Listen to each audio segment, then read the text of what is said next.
उग्र स्वभावाची भारतीय किरकोळ देवता मरियाई. पूर्वीच्या काळी वैद्यकीय सोयी नव्हत्या व दवाखाना पण असायचा नाही. त्यामुळे तापाची साथ, पटकी, देवी रोगाची साथ, कांजण्या अशा प्रकारच्या साथीच्या रोगांचा मोठा प्रादुर्भाव होता. अशा प्राणघातक रोगांची कर्दनकाळ देवी म्हणून मरियाई या देवीची ओळख आहे. मरियाईची वेगवेगळ्या ठिकाणी असलेली नावे मरीमाय, जरी, मरियाई, जरीमारी, मरियम, मरी भवानी. या मरियाईचे मूळ कोल्हापूरच्या महालक्ष्मीशी जोडले जाते. येथील त्रिंबोली मंदिराच्या बाजूला असलेला गाभारा हा मरगू माता हिचा आहे. हिला लाडाने आई म्हणतात. देवी एकाच पण दोन रूपात, एक महालक्ष्मी जी अतिशय सत्वगुण व दुसरी मरगू माता तमोगुणी आहे. आणि याच मरगू मातेची अनेक स्थानं महाराष्ट्रभर मरियाई नावाने आहेत. महाराष्ट्रात तसेच दक्षिण भारतात, विशेषतः आंध्र प्रदेश व कर्नाटकामध्ये या देवीची पूजा केली जाते.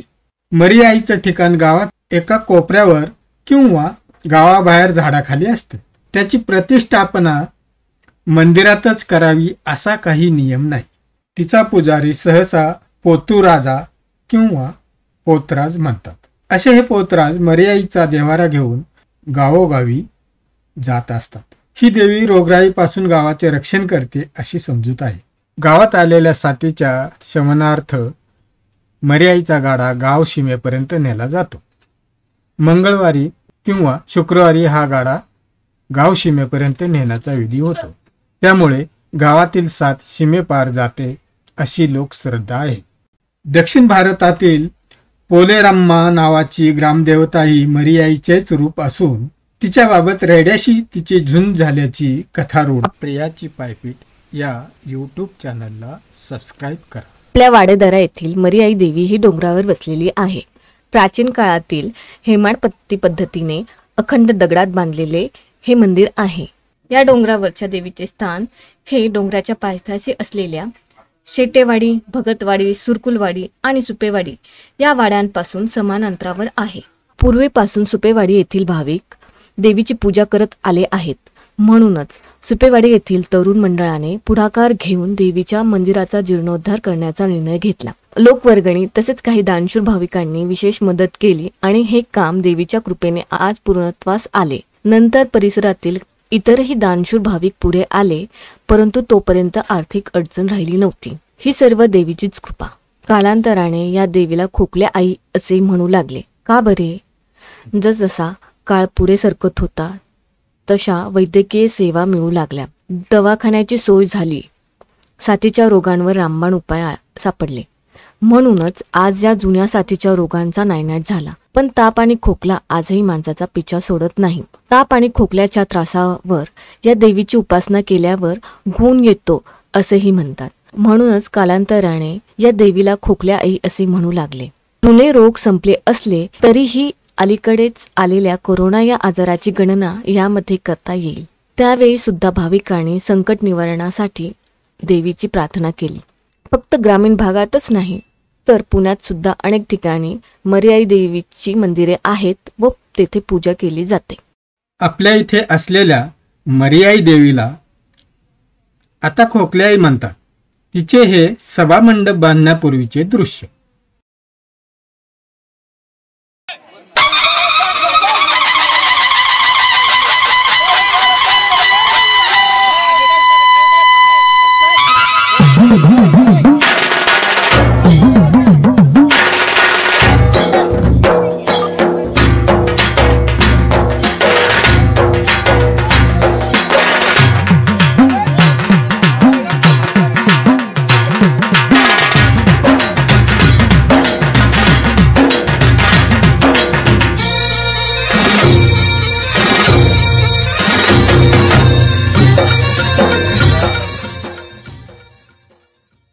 प्रत्येक वर्षी गर्दूबाई पौष शुद्ध 12 या तिथीला महिनाभरासाठी पारधी जाते.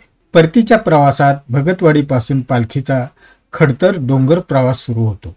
या मार्गात खोकल्या आई, पूर्वी मरियाई म्हणत, येथे या देवीजवळ पालखी विश्रांतीसाठी थांबते. नंतर पुढील प्रवास सुरू होतो. पुढील प्रवासात खांबाच्या माळावर गर्दूबाईकडे जाताना हा छोटासा खड्यांचा डोंगर लागतो। गर्दूबाईच्या दर्शनासाठी जाताना प्रत्येक भाविक 5 खडे हातात घेऊन हर हर महादेव गर्दूबाईचा जय जयकार करत हातात आणलेले खडे या लहानशा टेकडीवर टाकतो। अलीकडच्या काळात गाडी रस्ता झाला असल्याने या रस्त्याने फारशी वर्दळ नाही। देवीच्या सभामंडपाचे काम केल्यानंतर दिनांक 11/5/2025 रोजी महापूजा आयोजित केली होती। प्रभाविने स्वाहा शस्त्रक्षाय कृताय स्वाहा ओम कुंडलिने स्वाहा ओम जगद्भारे स्वाहा गुंजन समोर बांधलेले शक्ती स्वाहा अक्षरांवदिमनी हे स्वाहा ओम सिंधुराय स्वाहा ओम अरुणवर्णाय स्वाहा ओम हरे स्वाहा ओम सनातनाय स्वाहा ओम गर्भधारणाय शून्याय स्वाहा गर्भशयने वासिकापृताने स्वाहा तिलोत्तमाय स्वाहा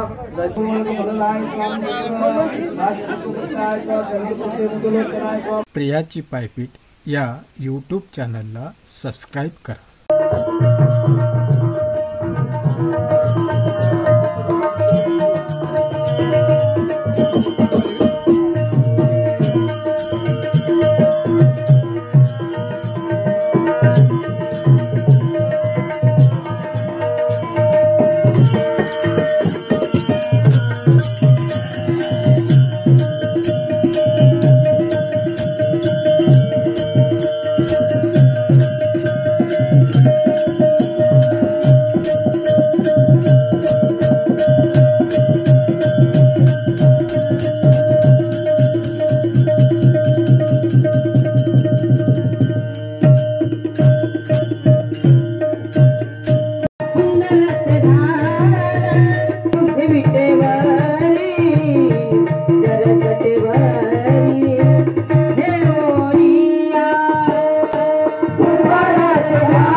हर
प्रियाची पायपीट या यूट्यूब चॅनलला सबस्क्राईब करा. विषय अजून संपलेला नाही. आपल्या सुपेवाडी येथे मुख्य रस्त्यालगतच खालच्या बाजूला बायांचं ठाणं आहे. तेथे शेड बांधलेली आहे. 7 दगड मांडून सिंदूर लावलेला आहे. खरं तर या 7 आसरा आहेत.